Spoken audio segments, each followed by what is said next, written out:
I insist that what it is to be a woman, or indeed what it is to be a man or any other gender, is an open-ended seeking to stop question. refugee services. Trump signed the order last month. Do you believe in God? The more I look at the universe, There's a lot just to less Some of the conventional footage of these wildfires sweeping through our air right now. about what's potentially dangerous. You know, write your college paper for you. It's in big trouble. It's very difficult for anybody to even entertain the possibility that someone died and come back to life. Welcome to CounterCulture, Biblical Truth for a Confused World. I'm Will Bakker, Grace Youth Pastor, and I'm glad that you're here. Today's world feels more divided than ever. Politics, identity, justice, and faith all collide, leaving many confused and searching for answers. But what if the Bible speaks more clearly to today's biggest issues than we think?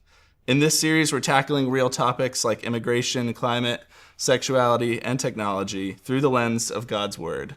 No cliches, no noise, just truth, wisdom, and grace for a complicated world. This week, we're starting with Thinking Christianly, God is Sovereign. Let's dive in. Today, I'm here with my co-hosts. Why don't you guys introduce yourselves? Sure. Go ahead. I'm Andrew Silbert. I'm the site lead here at Grace McCain. Excited to be on the podcast. Excited to think through these topics from a Christian perspective and get into some discussion. Excited to have shorts and t-shirt weather. Shorts and t-shirt weather and earring. That I'm celebrating. Yeah, absolutely. I'm celebrating. I mean, you're full in. I am full in. Yeah.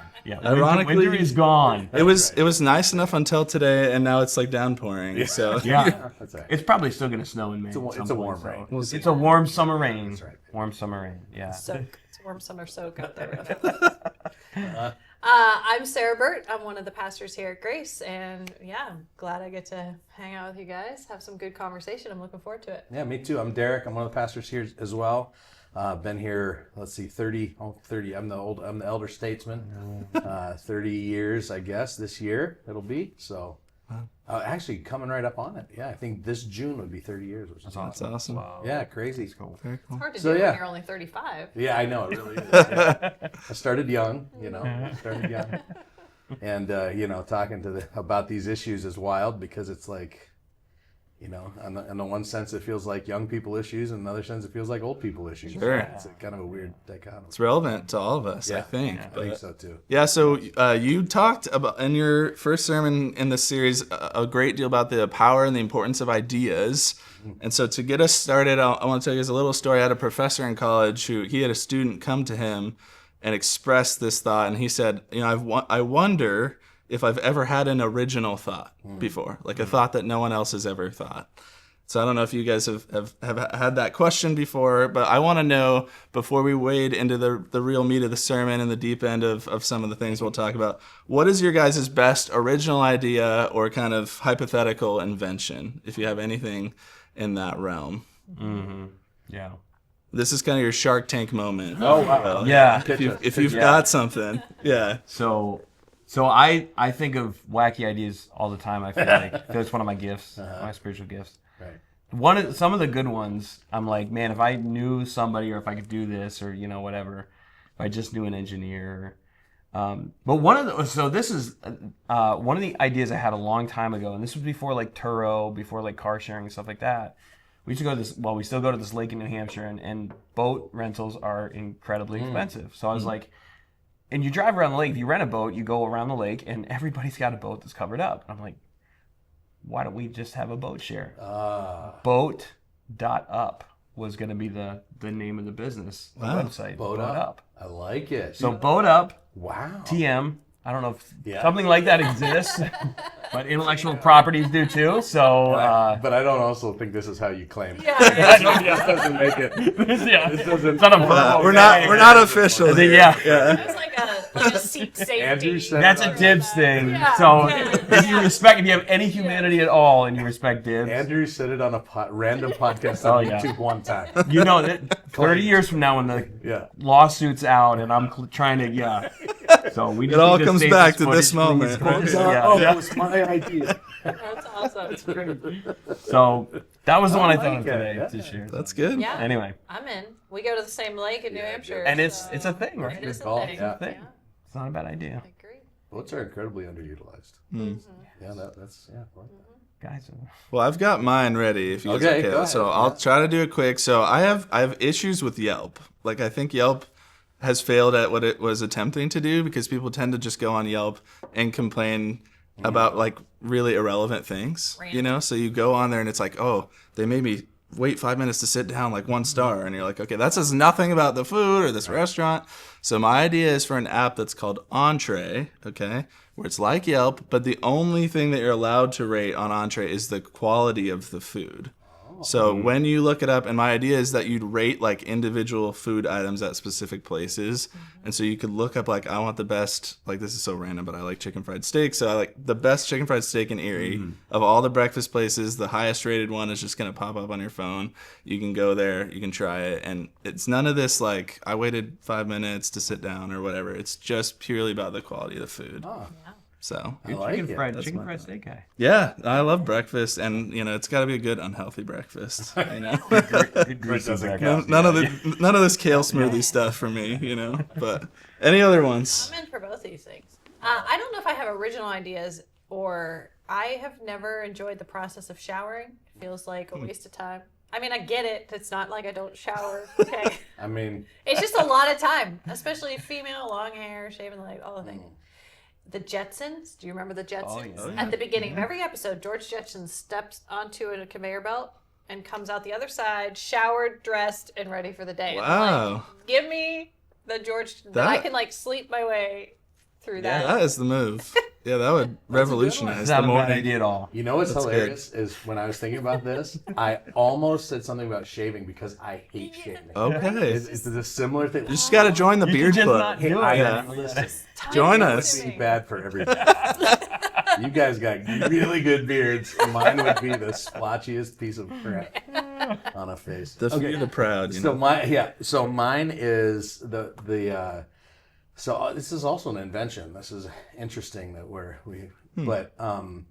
but it's a little bit more philosophical. So, I'm a fan of like psychological thriller movies that have some like time travel, chaos theory kind of stuff going on in them. Yeah. So like, 12 Monkeys is one of like, you probably don't even know that movie, but that's like one of my, or The Butterfly Effect, which is also a thing, but it's also a movie. And so that kind of a thing, like where one decision has like a ripple effect on a bunch of other decisions. And like simple versions of this are like Groundhog Day movie or Back to the Future, one of the, where Marty McFly, he's disappearing from the picture because not enough things in the past have lined up. So anyway, so my invention would be a regret rewind button. Ooh. That at the end of every year you could push a button and it would rewind one decision that you made. Wow.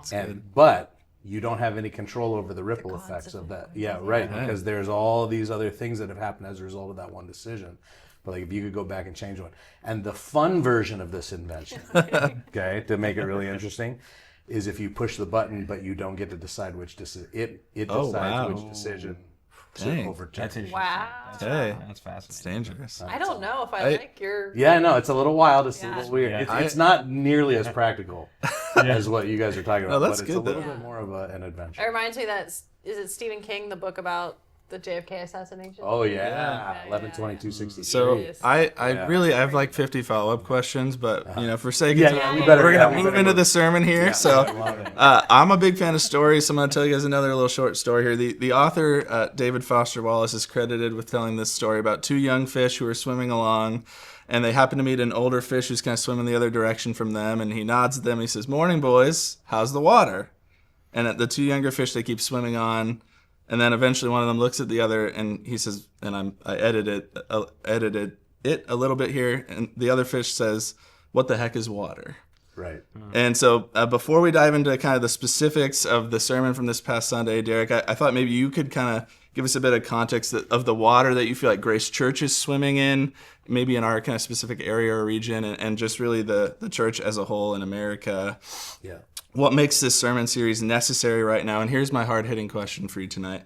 Is there something about April and May that just makes it the right time for the controversial topics? Like, tell us a little bit about that. Yeah, I know it is kind of a thing. Yeah, that seems the last few years, and actually there is a little bit of reason behind that. I won't spend much time on it, but you know, coming out of Easter, we've always said kind of our strategy coming out of Easter is either you launch a compelling series on Easter, where it's week one of a series that's really compelling that would encourage people to come back.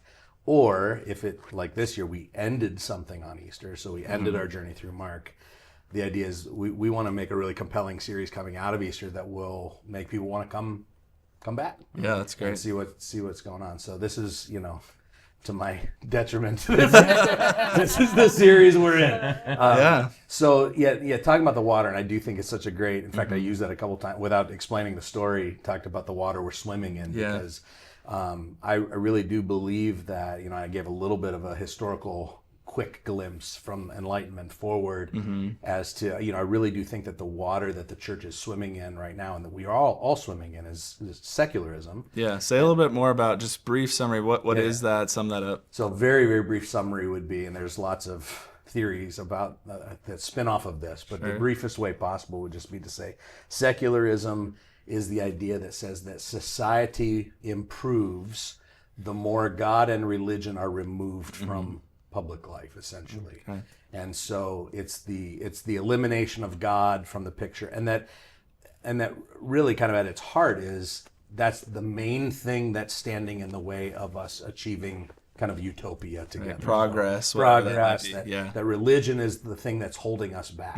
And so if we can just kind of systematically remove God and religion from that, then eventually we're going to have enough education, enough technology, enough of these other things that are going to bring our society to this kind of utopia. And so I think that's the water we're swimming in. We don't really know it or recognize it, just like the fish. Yeah, exactly. We're not aware of it all the time. But I do think that when people, the hair on the back of their neck stands up about something, or they say, oh, you know, they're like, what is happening? That's part of the thought bubble that we're in, is just saying, you know, behind a lot of these decisions of powerful people and governments and things like that is the baseline of this idea that we just need to get God out of the picture, and these other things are going to advance us. And I think as a church, you know, you asked specifically about us, and I mean, we're nestled here in the northeast of the United States, which I think next to the northwest corner of the United States is probably the most secular, kind of unchurched region in our country. And so not only is our whole country swimming in that water, but we here in the Northeast, I think, are swimming in it a lot, much more than, you know, the Bible Belt or the South or something like that, that there's just a lot of secular ideas and ideals that are being put forward up here. Okay. Yeah, and so you talked a lot about kind of ways that we can combat that, some strategies that we as Christians can use to kind of reclaim, put the Bible at the forefront, and some of the ways to kind of take back our minds. And so we're going to get into some of that. And so one of your kind of main points in this sermon was that we need to reclaim the Christian mind. And so maybe you can give voice to what that means, and then we'll kind of respond in a minute here. But and you also talked about how each of our minds is a battlefield of ideas. I thought that was a really interesting phrase. So Derek, why don't you tell us a little bit about what it means to reclaim the Christian mind, and then I'd love us all to just kind of have a little discussion around, like, what do you guys think has caused the Christian mind to be overtaken and in need of reclaiming? So you know, I think that word reclaim is very important, because I do feel like that there's been a bit of kind of giving it up that Christians have done over time, and so, you know, I think the big word for that is anti-intellectualism. I think there's been a movement in our culture that basically has kind of given the ground to the intellectuals and said, smart people think these other things. We as Christians, let's kind of remove ourselves from that, and let's go create our own little subcultures of, you know, weird music and weird clothes. And, you know, build a little, you know, protective structure around us. Subpar art and, you know, those things. but it's kind of it instead of like staying and fighting in the world of ideas, I feel like in a lot of ways Christians have just said, okay, you can have the ideas world. We'll kind of live lesser ideas over here and form our own little subcultures. And so I do think that there is kind of a cultural reclaiming of thinking well that Christians need to do. But I think, you know, when you boil it down to individual Christians, then we're just really talking about, and the Bible is fixated on this. I mean, the more that you think about this, the more you read it in every page of Scripture is that this idea of mind renewal, that part of transformation begins with the renewing of the individual mind. And so it's not just our collective, you know, we need to be better thinkers altogether. It's more like, and really the key to us becoming more and more like Jesus is having our mind renewed. That's good. And so that's kind of the foundational idea there. And that it really is a battleground, because, you know, we all think thoughts, you know. That's right. And they can be good thoughts or bad thoughts, but we're all thinking them all the time. Yeah. Yeah. So then what do you guys think has caused the Christian mind to be overtaken and in need of reclaiming? Like, you referenced some things in your sermon, but what's kind of led to that, do you guys think? Kind of where we are, you know, being overruled by certain things, and we're not always putting the Bible or kind of Christian thought as the primary driver of the battlefield of our minds. Like, what do you guys think has kind of led to that? I mean, I think part of it is that there's like a segregation in our lives between this is my secular work in the secular world, and I go out of, you know what I mean? I have to like go, and this is my Sunday, and my, you know, and we, because we have segregated religion from everyday life, then we're not thinking necessarily religious thoughts in our everyday life. We've like compartmentalized, which of course has never been the point of our faith. But I think that has something to do with, like, somebody could come to church and echo, oh yep, I get it, all of that, and then go to work and not ever think, like literally think that the thoughts being spoken on a Sunday or in worship or in a Christian setting or in a devotional or whatever it is could also be thoughts that apply to the real world. And what's I don't mean to dominate, but what's fascinating about what you just said is that in itself is an example of us kind of caving to. Right. I mean, I just described secularism as saying, remove God from the real world. Right. And it's like when we do that and we go, okay, there's my Sunday life and there's my Monday to Saturday life.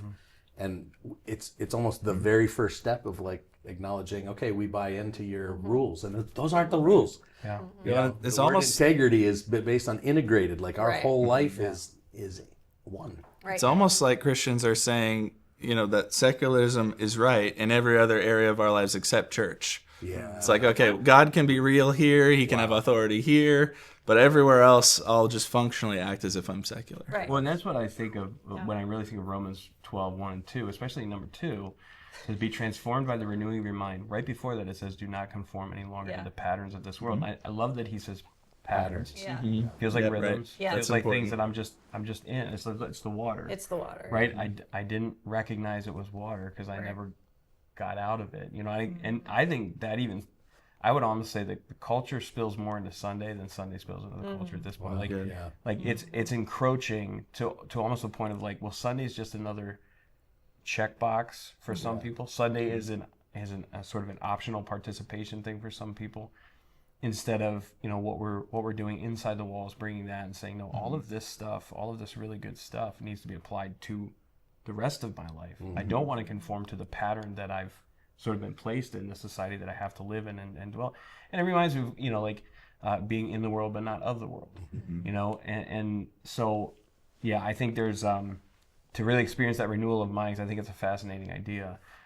Part of that is an action step to recognize that that the world has a pattern and I need to not conform to it. Yeah, right. And so, yeah. One of the guys I heard one time interpreted that word pattern as thought tide. Yeah. So do not be conformed to the thought tide of culture. That this idea that this is the kind of the tide of the water is coming in, and we can just kind of go with it very easily. Yeah. And that to thinking of it as the kind of this tide that we're flowing in is wild. Yeah. Wow. And what is fascinating to me, forgive me for being slightly political for a moment, is that people want to say if we could just It's counterculture. Hey, real conversation. If we could just legislate Christianity and Christian morals back. Yeah. But the interesting thing is, Paul wrote those words in a society where there was no chance of them, Right. legislating Right. or changing Roman law to conform to Christian ideals. And so in that, he is saying you don't have to be conformed to the pattern or the thought tide of what's happening. You can think Christianly and live like Jesus in the midst of, a society that was horrifically evil in so many ways. And so there's something today about, like, I'm not saying don't, vote, all those things, but, but it is possible for us to think and live more like Jesus, no matter what is going on in our government. Yeah. But we have to think about what we're thinking about. That's right. Be conscious that we are making thought decisions all the time. Yep. Well, that's such a wonderful point too, because I think there's a point that anything outside of like systems are limited. Yeah. Like government's limited, legislation is limited in what it can actually accomplish and do. Yep. But I don't think we're limited in our faith journey. I think we're always called into something. Like systems will fail at some point. Legislating Christianity is never going to work. And I would actually say that's closer to the removal of God that's closer to secularism. That's a road to secularism, if that's the way you want to go. One of the reasons I'm convinced Paul encouraged us to live at peace with our government was so that we could just preach the gospel and focus on what we need to focus on. And that's more important, he says, than kind of going and like you said, those things are valuable, but they're not the end all be all. And I think that was what Paul wanted us to realize. Not the ultimate solution. That's right. Yeah, I'm going to move us in here to just kind of one of the solutions that you proposed in the message was talking about abiding in God's word. And you gave two really solid definitions for what that means. One was holding to God's teachings, and the second was living in union with Jesus himself. You kind of talked about the digital fast as a way that a lot of those of us who participate in that were kind of going back towards abiding. But I think it'd be cool if we could share a little bit about what does that mean to you guys? What are there times when that's difficult for you? And then just what are the seasons like, if it's right now or not? What does abiding well look like for you guys when you're kind of by that two kind of pronged definition there? Yeah. So I'll just say, abiding for me is a word that I love. I love the concept of it, the way that I think about it. But there's some sort of, it's like a peaceful dwelling. It's some, I think of the word comfort, fortified, with strength or this. I think of Psalm 23. I think of this idea that I can dwell or sit at the feet of Jesus in perfect peace. And this abiding really is just like I'm so immersed in it, I'm so steeped in it, but I still have a hunger for it and a desire for it. But every hunger and desire is already being satisfied. And there's just that word to me. There's something deeply beautiful in how that word comes across for me anyway. So yeah, I love Eugene Peterson's translation of John 15 in the Message version. He talks about every time. He says abide, that he translates it as make your home in me. Yes. Yeah. And when I read it that way, I was like, okay, like that's the best picture I've ever had of what that means. Because if we went to Jesus for the same things that we depend on, like our homes for, right? Safety, security, comfort, like that's where we're spending a big chunk of our time, So I always just try to think of it in that lens of like, Jesus is my comfort. Jesus is my safe place. Jesus is where I find communion and family and in a spiritual sense, that's where we get our food, right? Like that's where we have our meals, right? Is in that time where we're abiding with the Lord. So I've really just tried to embody, what does it mean to make my home in Jesus? And I think you mentioned too, just in the definition, holding to God's teachings. That means that if I'm dwelling in his house, he's my father, and I need to honor my father by holding to his teachings. Yeah. And that brings peace. Right. So, right. which is cool. It's funny you bring up food. So one of the images that I've always used and found helpful when it comes to kind of abiding in the Word, and obviously there's the teaching part and there's the personal walking part. That we are fellowshipping. We literally have a fellowship with Christ as we walk through our days. But this idea of the word you talk about, just getting practical. I mean, for me, I've always loved the image of it's gross, but a cow chewing its cud. This word for meditate. So the psalmist always comes back to I meditate on your word day and night. I meditate on your laws night and day.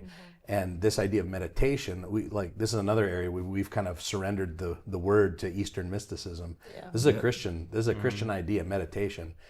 But the goal of meditation is not to get in touch with myself. The goal of meditation is to get in touch with who Jesus is. Yeah, good. And so when you think of it as chewing the cud, which it's a very similar metaphor actually, where a cow wakes up in the morning, eats some grass, lays down, takes a nap, wakes up from the nap, chews the same, kind of gets it back up there and chews it again, puts it down, takes another nap, milks, and it's chewing, it's getting more nutrients every time.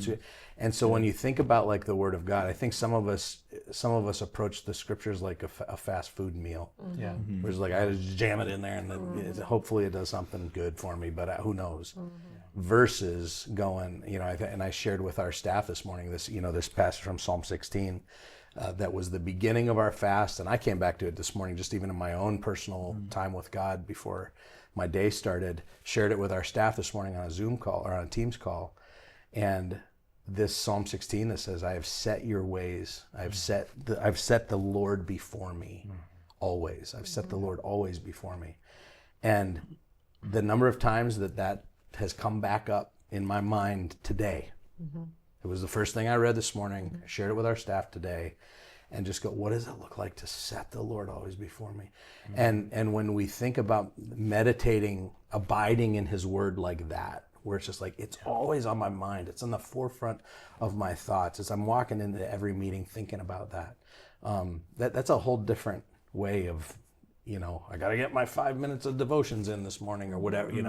It's a different mindset, I think, that helps with that. And so, something that comes, I think, with time and maturity and some of those things. But man, that to abide in the Word of God is really it's really a key to this whole thinking Christian thing. Yeah, 100%. For me, just the way that you laid this out of like abiding means holding to His teachings, which is belief, and living in union with Jesus, which is relationship, the belief in relationship. Yeah. Speaks so deeply to me because maybe today loads of relationships that people have are very shallow, very surface level, not very deep. And so when you say a relationship with Jesus, I'm not sure people understand even what like good, solid relationship means. Right. Yeah. And for me, relationship has to involve my mind. It's not just about like how I feel. It's not just about how you look. It's not just about the fun we have together. Like my mind has to be engaged. I have to be able to like look you in the eye. We have to be able to Right.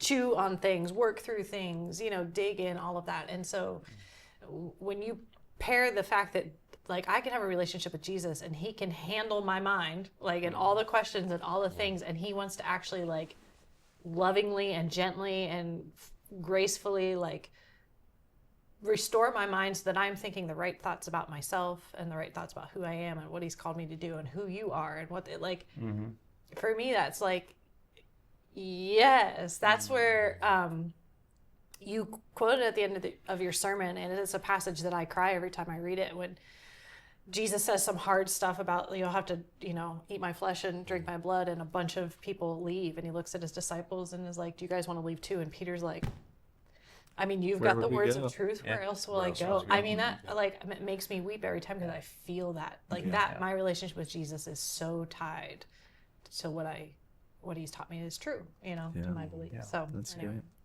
So I think, guys, a big portion of this podcast, I'm hoping, will be getting some questions submitted and kind of talking through some people's specific questions on some of these topics and things. So that should be fun. We'll see what comes up. Should it? We'll see. I'm hoping so. Derek's won't be here for all the real. Yeah, I know. You guys have fun with that. So it'll just. I'll say the stuff. three. You take the questions. Yeah. So I have a couple here that Ghostwriter's gonna Yeah, the ghostwriter. Right. bring a few in there. Exactly. Yeah. we'll have scripts written for us. And, Right. So I'm gonna ask a couple of those, and we'll discuss some of that. So we got a question. This person kind of had a little preamble, but that leads up to the question, and I think presents it really well. They said, I recently saw a podcast clip where the person was basically saying, I could never be in a romantic relationship or even a close friendship with someone who had different political ideals than me. When asked why, the person explained, I need to be surrounded by people who understand me and believe in what I believe in. My political beliefs are an outflow of my morality and what I stand for. I couldn't be close to someone who disagreed with what makes me me.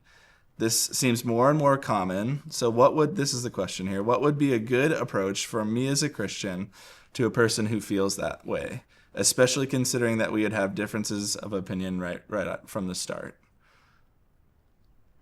And I think that speaks a little bit, Derek, to what you were talking about, how politics and other things have just gotten to that place of religious devotion. Yeah.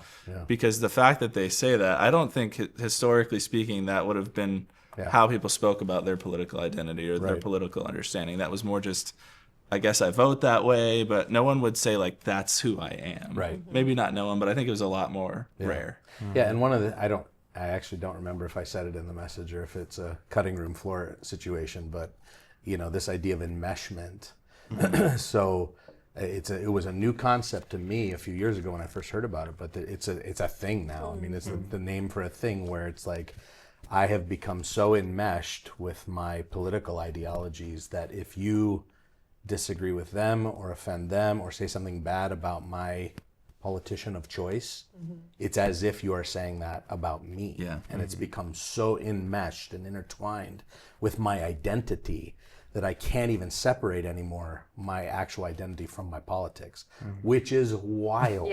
It's wild. Totally. I mean, just saying it out loud, it's like, as I'm saying it, my heart is breaking because that politics was never meant to hold that space in us. It just wasn't.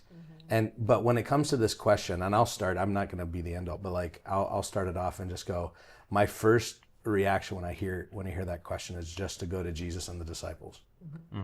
And I've talked about this a lot lately, so I'm not going to go into the whole thing, but when you look at the 12 that he chose, How different they were. complete different politics. Opposite sides. You had the usurpers, and you had the tax collectors, which were we gave up our Jewish citizenship and became Roman to the point where we are working for Rome to take taxes from our fellow people. So they are bought in to the politics of the day, all the way to the zealots who are like, let's take over. And everything in between. And Jesus goes, these are my friends. And these are my partners. These are my ministry partners. What a beautiful And so picture. this idea that like you have to line up with my politics for me to be a friend with you or me to date you or whatever, guys, it is just so far away from the heart of Christ that, and again, I would say, just from like a super practical thing, I would say what I always say to my kids growing up, which is, in every relationship, be a leader. So you're not a follower of relationships, like you be a leader. So you don't get into a relationship and hand over all your values and things that you find important. No. But this idea that I can only hang around with people who believe like me, we are going to be so far away from the gospel if we go down that path that it's dangerous ground. Yeah, that's right. I think one of the things that's troubling in here, and one of the things that I think our culture has done a really interesting job of doing, the phrase in here says, my political beliefs are an outflow of my morality. I think oftentimes that's where it starts, and then it goes to, my morality is an outflow of my political beliefs. Wow. Because as we get more and more entrenched, That's good. we see this in a lot of, whether your morality becomes just in the background or it becomes that outflow of your political beliefs. Like when you line up behind some of those ideologies, I think people start behaving in a way, especially Christians, and I'll bring it back to Christians. There are people that line up with one side or the other who say horrible things about the other side, thinking that they're actually in a way defending God. and his creation, who he loves, his image bearer. Right. I think that to me is one of the most dangerous phrases, because you can really believe that, but you can those things can turn very, very quickly as you start. And again, I think it goes back to who's discipling you. Is it your political leader or is it Jesus? Right? Is it society around you or is it Jesus? And I often think that we line up behind the guy we think lined up behind Jesus. and that's good. That obscures your view pretty Yeah. pretty drastically. So Yeah. I mean, I think it's fun. We are next year going to go through the book of Acts, but I think the book of Acts will help us as they're navigating all kinds of cultural and, relational and, all the things. If you read carefully through the book of Acts and recognize the cues, you're like, okay. We are not the first people to be dealing with these things. And you're seeing Greeks and Romans, and like you said, Derek, the whole slew of people coming to Jesus, not because of they've converted to some political mindset, but because they've been captured and transformed by the heart of God. And so I do think that there are some in marriage, there needs to be a mutual understanding. Alignment. Right. Yes. Paul warns us not to be unequally yoked in those kinds of things. And your closest relationship should probably have a mutual, respect back and forth and all of that kind of thing. But geez, what are we here for if not to? I think the other thing about the question that it kind of silently acknowledges is this kind of like checkboxism that we've fallen into. That's like. And almost like giving ground to the extreme of both sides and not recognizing that there is so much space in the middle of these two political sides that like two people, like if one goes, I'm a Republican, the other goes, I'm a Democrat. Well, guys, like there's a lot of space in the middle for like 1,000 million other things we could agree on. Yeah. That these a couple of issues out here that my side thinks or your side thinks or whatever are like on the fringes. Yeah. And I don't want to give that ground, because I think that's just falling into the mindset that's so captured our society. That's like you have to be. It's not just you have to have a political view. You have to be an activist for this side and an activist for this side. If you're worth anything, extremes, right? Right. Yeah. So I don't know. I do think there was just like a giving of ground in the question that I don't want to give. No, that's good. Yeah, I think. With this particular question, I'll share a thought here before moving us into our next one, that I think a lot of times in a relationship like this, someone's got their Bible boxing gloves on, and the other person has their politics boxing gloves on, and all we end up is bloodied because we're just punching each other. So I think a wise friend of mine told me recently that we need to try really hard to seek to understand the people that we disagree with and ask a lot of questions, because we often, Christians will look at the outside world and be like, oh, well, they're the only ones that do this. But Christians kind of make the same judgments about other people, that they're only this thing, or they're the summary of this belief and whatever. Like, I think we stop short of really trying to understand them as a human. We just see them as that one political party or that one issue, or that, that person's just a Christian, and in my mind that means this.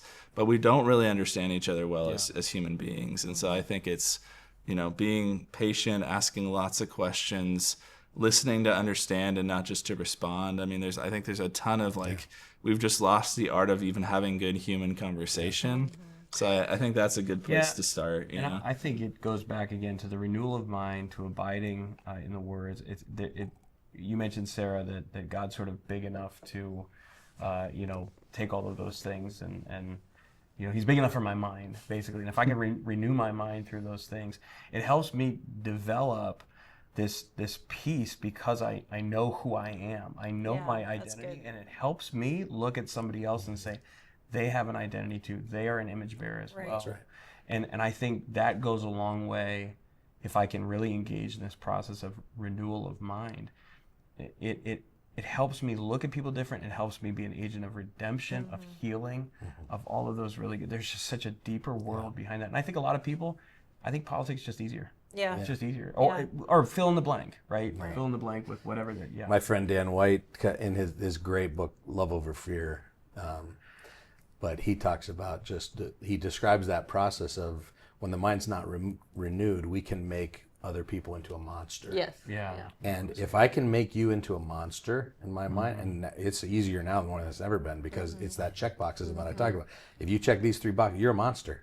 Yeah. Like, I don't care who you really are. In my mind, you're a monster. That list has gotten shorter and shorter. It has. Over the years. You're right. It really only takes one box sometimes. R or D. Yeah. But his great point is that once you've made somebody a monster and not an image bearer of God, anything goes. You can justify anything. Yeah. Right. Yep. And that's where it gets freaky. And you coming back to your thing, Will, which I think is so, you said it so more eloquently than what I was putting out there, but this idea that if we can ask questions and see somebody for who they are and get to know them for who they are, that cuts through some of that. Yeah. I mean, believe it or not, Jesus loves that person. That's right. Jesus made Yeah, that he person, did. you know, and that's hard for us to fathom Yeah. sometimes. Like, how could he make so-and-so or, Right. yeah. What are you going to say, Well, Sarah? the book is that perfect love casts out fear. That's Yeah. what it's coming from, right? Yeah. And you said it too. It also reminds me, Mark Sayers wrote that book, A Non-Anxious Presence, as well, of like the confidence that you have when you're abiding in Christ. I'm not afraid that somebody thinks different. I'm not afraid that their opinion is different. You know, and that I think that we're motivated by fear and anxiety, which of course the culture just tries to amp up all the time. And if you can not be afraid that somebody's opinion is, you're disarming, you help disarm their fear in turn, you know, and just, like we can exist in this same space together without. Sure. I hate to even bring this up, but today is the National Day of Prayer. And so it was interesting to me to see people who are very passionate about prayer these days. And when I compare over the last couple years, the people who are calling others to prayer, when the other side is in power, it goes back to this fear thing. Oh, wow. When the other side is in power, my side is going, the country's going to hell in the handbasket, we better pray. Right. And then when the power switches, the other side is all of a sudden out in droves at the National Day of Prayer. Wow. Yeah. That's The fascinating. country's going to hell in a handbasket, we need to pray. And it's a wild thing because the checkbox has gotten very short. How do we have them both in power so both sides could be praying? That'd be awesome. Exactly. All right, Derek, I might have you just kind of sum us up with this last question here before we kind of move towards our closing. Could you kind of tell us your thoughts on how do you see thinking Christianly as being different from self-help, positive thinking, mindfulness, which some of what you said is that some of those things are, have their roots in Christianity. So maybe we can kind of reclaim those types of things. But how do you see that thinking Christianly as being different than those things? Yeah. I really think that it comes down to the difference in the end goal or the object of those thoughts. And so self-help and those kind of bettering myself and doing that kind of stuff, the object of all of that is me.